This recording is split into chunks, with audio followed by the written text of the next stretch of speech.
Mettez-vous à la place d'un jeune étudiant camerounais qu'on va appeler Owona. Owona a un master en langue, littérature et civilisation germanique obtenu à l'université de Yaoundé 1. À 26 ans, il n'a toujours pas d'emploi. Il a essayé la traductologie et même des ONG allemandes, en vain. Owona a donc décidé de poursuivre ses études jusqu'au doctorat en espérant obtenir une bourse pour aller en Allemagne. Mais en attendant, il vend des habits de seconde main et parfois de la papaye.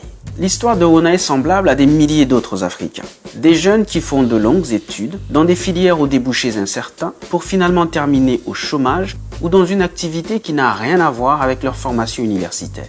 On va les appeler des formés pour chômer. Et ils sont partout sur le continent. Prenons le cas de la Côte d'Ivoire. Selon les enquêtes emploi réalisées entre 2012 et 2016, environ 80% des personnes en activité y ont un emploi qui ne correspond pas à leur formation. Et plus de la moitié ont une formation qui ne leur permet pas d'accéder à un premier emploi. Les résultats que nous avons trouvés, c'est que plus le diplôme augmente, plus le chômage augmente. Et ça, c'est paradoxal, ça va à l'encontre de la théorie du capital humain, et ça nous intrigue tous. Même paradoxe au Cameroun. Lorsqu'on observe notre administration, on se rend compte que la plupart des personnes qui nous administrent exercent dans des ministères qui ne correspondent parfois pas à leur formation académique. On l'observe aussi lors des entretiens de recrutement, où très récemment, par exemple, j'observais un ingénieur qui postulait pour être commercial ou tout simplement des comptables qui postulent pour être assistant de direction. Cela s'appelle inadéquation compétence-emploi. Et le professeur Clément Quadio nous en explique les causes. Une des causes, c'est la structure de l'économie. La deuxième cause, ça pourrait être le système de formation qui ne fonctionne pas totalement en synergie avec le système productif. Nous y voilà.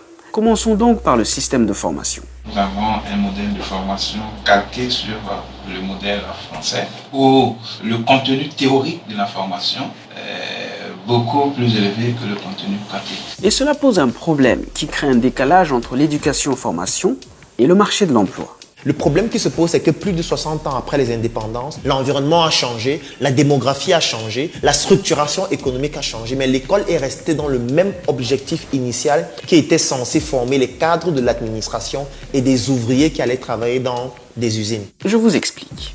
Pour mieux administrer leurs colonies, les puissances comme la France, l'Allemagne ou le Royaume-Uni ont mis en place des systèmes éducatifs pour un besoin bien précis. C'était d'avoir des exécutants et des ouvriers parce que ce sont des personnes qui contrôlaient le système économique en majorité et ils avaient donc besoin que les personnes qui sortent de l'école puissent venir dans leurs usines, dans leurs industries, leur permettre de pouvoir produire davantage de la richesse. Et une fois leurs études terminées, ces personnes étaient insérées directement dans la fonction publique ou affectées dans des usines existantes. À cette époque, ça fonctionnait très bien. Pourquoi? Parce que déjà la population n'était pas très importante et surtout, lorsqu'on sortait de l'école directement, on avait un canevas qui était tracé. Le problème, c'est que depuis, les choses ont changé. Mais le système éducatif, lui, pas vraiment. Dans un pays comme le Cameroun, l'administration a une capacité maximale qui tourne autour de 300 000 personnes. Et lorsqu'on observe les jeunes qui sont dans les universités, qui sont évalués à plus de 500 000 par an, on se rend donc compte que l'État ne peut pas recruter tout le monde. Ça entraîne donc une inadéquation entre le marché de l'emploi d'une part et la formation académique qui ne correspondent plus aux enjeux de notre siècle. Je vais vous prendre un exemple simple. En 2010, le Cameroun comptait un médecin pour 10 000 habitants. C'est l'un des pays africains qui traverse une grave crise de ressources humaines dans le domaine de la santé. Mais chaque année, l'université de Yaoundé 1 admet, sur concours, en moyenne 140 étudiants en médecine générale. Tandis que la même université enregistre, tenez-vous bien, environ 2000 étudiants en langue, littérature et civilisation germanique. Pourquoi une université publique d'un pays qui a autant besoin de médecins préfère former 14 fois plus de spécialistes de langue allemande que de médecins? Où est la logique? Et je ne vous parle même pas du nombre d'étudiants formés en littérature française et anglaise. À quoi vont servir tous ces diplômés en langue étrangère alors même que les langues locales s'éteignent et que les jeunes Camerounais sont de plus en plus acculturés? Une langue, ce n'est pas juste un moyen d'échanger et de discuter. C'est aussi un système de pensée. C'est aussi une vision de la vie et une vision de l'environnement dans lequel nous sommes. Et donc, tout au long du cursus académique, on est en plus moulé dans le système de pensée des autres. Tenez, moi par exemple, j'ai fait toutes mes études secondaires et universitaires au Cameroun. Pourtant, de la seconde à la terminale, Je faisais la série littéraire A4 espagnol. Sí, también hablo español, pero no puedo decir ni una simple frase en Fufulde o Bagante, dos de las más de 200 lenguas de Camerún. And I'm not even French, British or Spanish. Ish. Par contre, il ne dit pas que c'est mauvais d'enseigner les langues étrangères. Mais quand les 4 langues sur lesquelles votre système éducatif est basé sont toutes étrangères, là, il y a un gros souci. Le problème que ça pose, c'est quoi? C'est que, en fait, dans nos programmes éducatifs, il existe des notions qui nous poussent à préférer ce qui vient d'ailleurs. Je vais prendre un exemple. Vous allez voir des enfants qui sont à la maternelle, on va leur demander de colorier des fraises. On va leur demander de colorier la Tour Eiffel. On va leur demander de colorier les Champs-Élysées. En fait, de façon subliminale, on est en train de les pousser à aimer des choses qu'on ne retrouve pas chez eux. Et après, on s'étonnera de voir des jeunes qui, une fois sortis de l'école, rêvent non pas de rester et résoudre les problèmes de leur pays, mais plutôt d'aller travailler en Europe.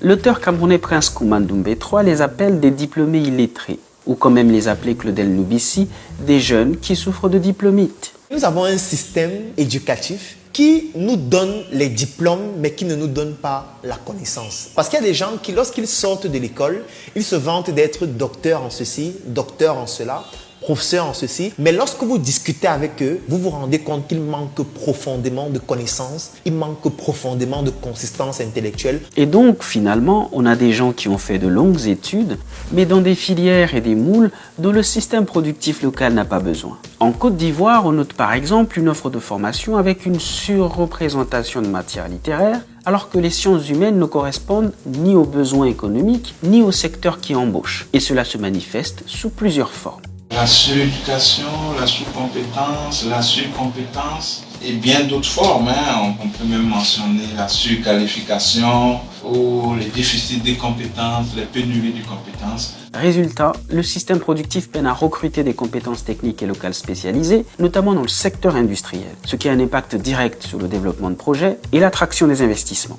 Or, les nouveaux diplômés espèrent tous travailler dans le secteur formel sur lequel est structurée l'économie, un secteur formel qui ne peut plus les embaucher. Le système productif crée insuffisamment d'emplois.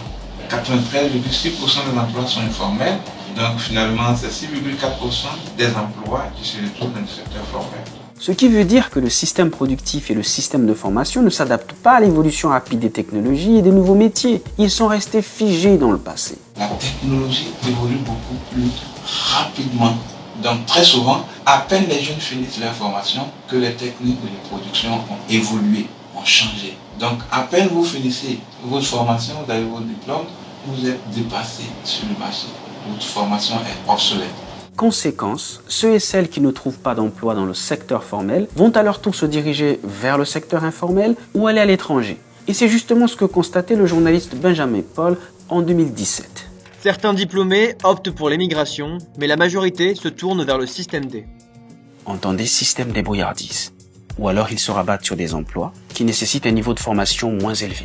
Ce qu'on appelait le déclassement ou la dévalorisation des diplômes. Pour des concours qui nécessitent le bac, vous verrez des jeunes qui ont le master ou la licence. Pour des concours qui nécessitent le BPC, vous verrez des jeunes qui viennent postuler à ce concours avec le bac et même des licences, des diplômes universitaires. Selon le professeur Kouakou, cela pousse ces jeunes diplômés vers la pauvreté laborieuse, c'est-à-dire les gens travaillent, mais ils ont des situations de vie quand même calamiteuses, ils ne sont pas assez épanouis, ils n'arrivent pas à vivre décemment du fruit de leur effort. Voilà, c'est la pauvreté multidimensionnelle.